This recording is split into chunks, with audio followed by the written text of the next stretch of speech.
Alright, class.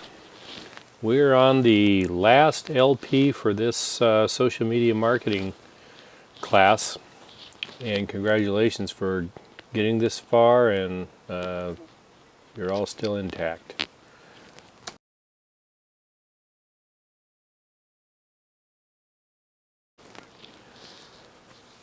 We're looking at the last two chapters, 14 and 15, and 14 is about social media measurement.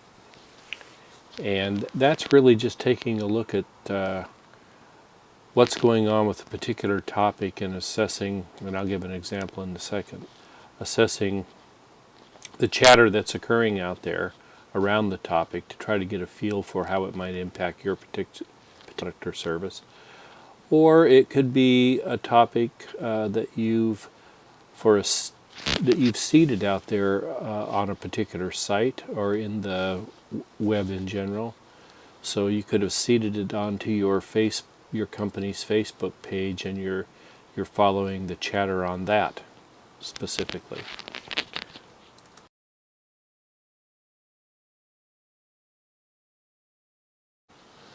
Okay, I accidentally went too fast on that one. So from ESPN's perspective, or the BCS themselves, they would be interested in seeing how the public has reacted to their decision.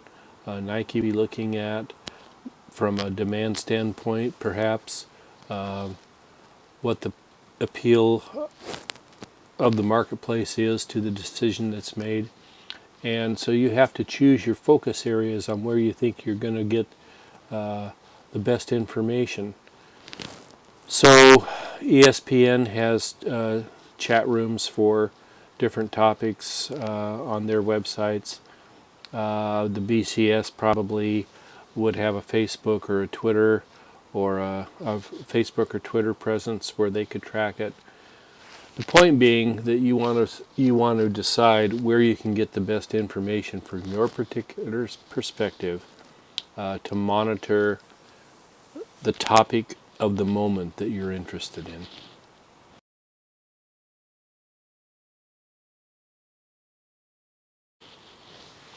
Then you need ways that you need to decide on metrics on how you can actually measure and what specifically you're measuring. So let's take a slightly different perspective or take on this. Let's assume let's go back to Nike, and we want to actually measure the benefits or efficacy of our social media presence. And so we need different appropriate ways by which we're going to measure the information that we're interested in.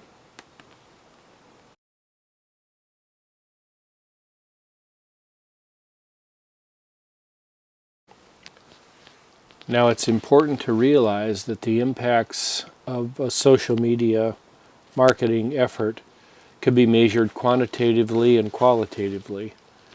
Quantitative measurements are things that you can actually measure by numbers. And so if your objective, let's say, was to increase awareness of a particular product or service, then you could do that through a survey. If you were trying to drive people to buy a particular product, you can measure the increase in sales off the shelves across the country through a given period of time. Those are quantitative, where you can actually measure the response, versus qualitative, which are things that can't be measured necessarily by a number.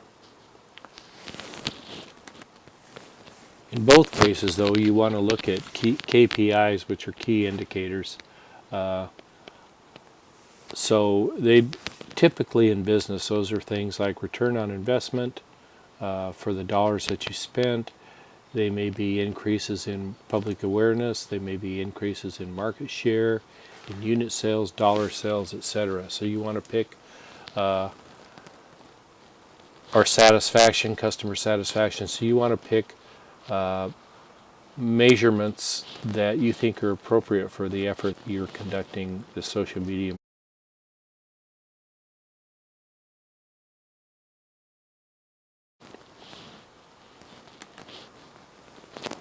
Now, some of these that are generic or specific to social media marketing efforts often center around a website or a particular social media site.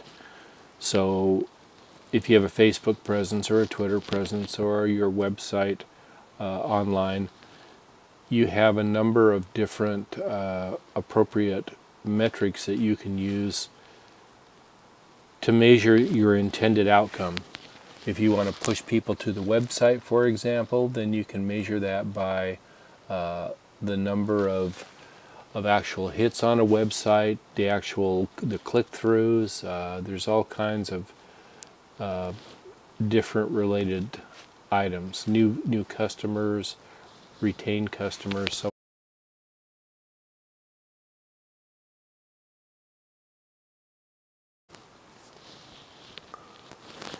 now I said earlier that you have quantitative and qualitative social media measuring methods. And I gave you some primarily for quantitative, like again, market share, return on investment, so on and so forth.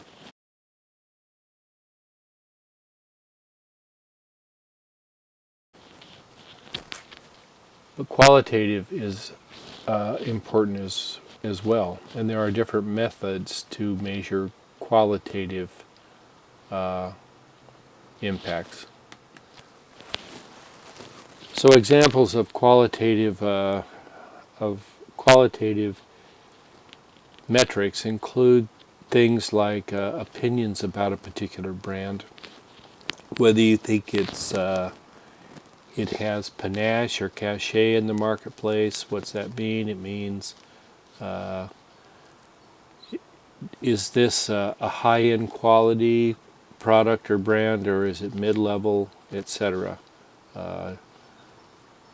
Does it have a resonation in terms of image, like a high-end product like Apple versus Acer, something like that? So what is how is this product generally viewed around a number of different constructs like image, quality?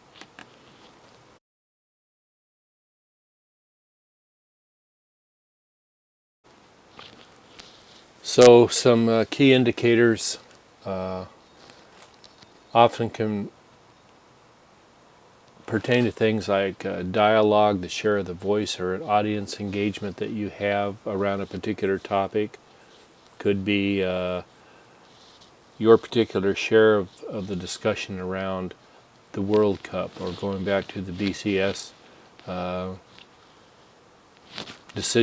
committee decision discussion.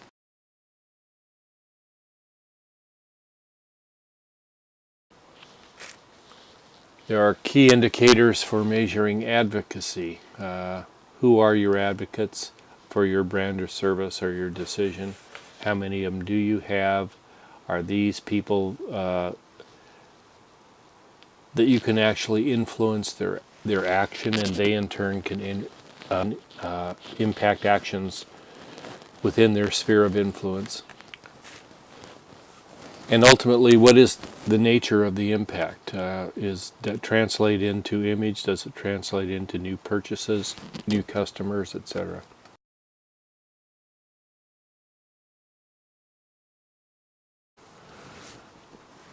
We have key indicators for measuring customer support, like resolution rate, the percentage of customers requiring the percentage of customer service inquiries resolved satisfactorily, resolution rate, resolution time, how long it takes to fix a problem, and then what's the overall satisfaction score.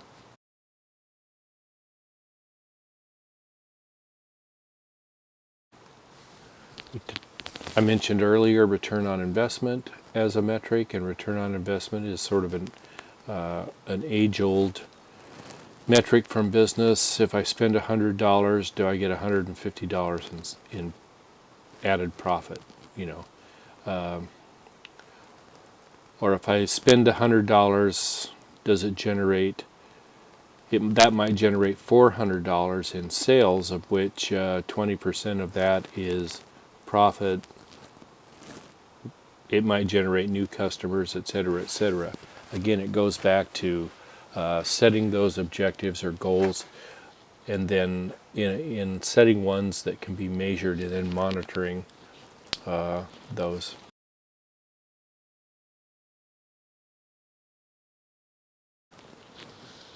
In the future of social media marketing, your book does talk about the fact that it's arguable how well we do a good or bad job of measuring the impacts of social media marketing, and it's one of the big criticisms for it, because a lot of these benefits are abstract. They're not easily quantified.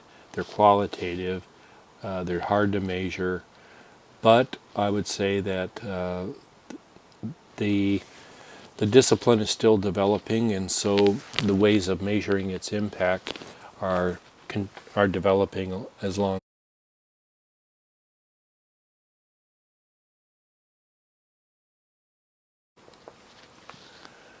This is really the beginning of chapter 15. Whenever you copy these like this, merge to the second chapter often defaults back to the first number chapter. So anyway, this is chapter 15, even though it says 14.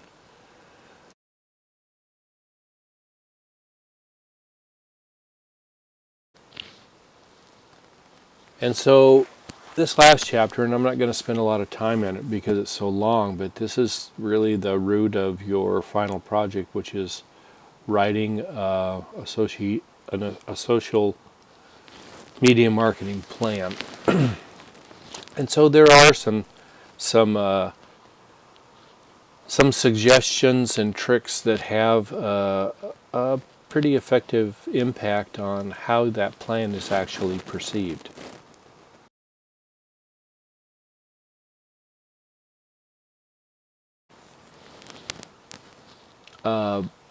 And that starts with just having a creative title page that resonates with a particular topic. The example in your book is this XYZ coffee company. And when you look at this, the point is, when you look at that, there's a good connection between the plan that you're about to read and the graphic that demonstrates or ties into what that topic is as well.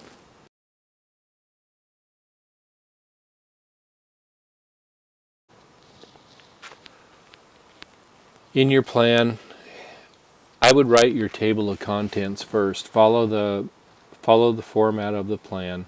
Prepare the table of contents, obviously without page numbers, but just get it laid out so you know you've created really a complementary outline of what you're going to cover in your document. Then that provides structure to your document. Go to it, start filling in the blanks.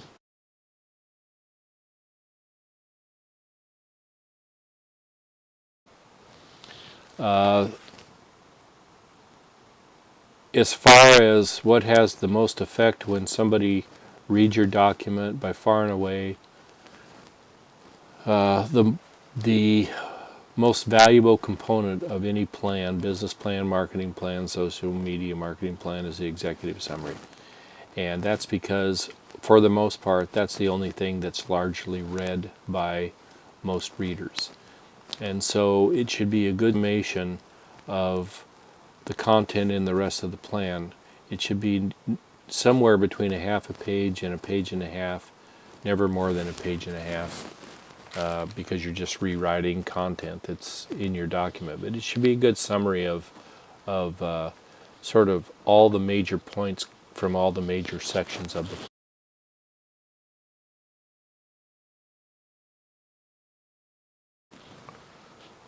And again, a brief overview of the company, just what is my product or service, who's my customer, what's my value proposition in a good paragraph or two. That really sets the tone for the rest of the plan.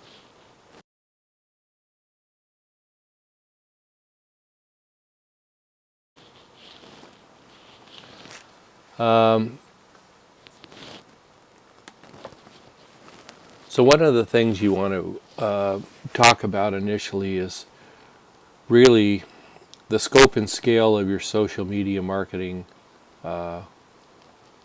effort. So what is it that I want to accomplish with this thing or this plan? What are the outcomes that I want them to be? And then how am I going to, what are my key metrics for measurement? And those relate back to your outcomes. Do I want to affect people's perspective of my company? How far out do I want the reach to be? Am I a regional company? Am I really trying to reach local customers, or do I have an national or international presence? Who is this ultimately supposed to reach? It's not always international all the time, and rarely, in fact, just because the internet gives you international presence. What kind of feedback am I looking for? Am I looking for Yelp responses, emails, posts on site, whatever? And then how quickly do I expect those comments or want those comments to occur?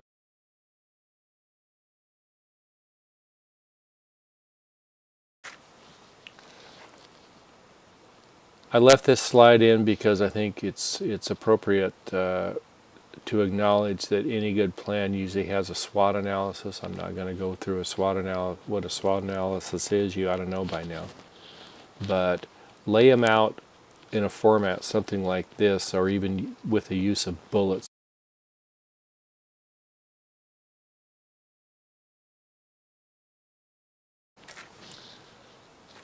Again, set your goals. Is this about brand building, increasing customer satisfaction? These are good ones to use as metrics or drivers within your plan.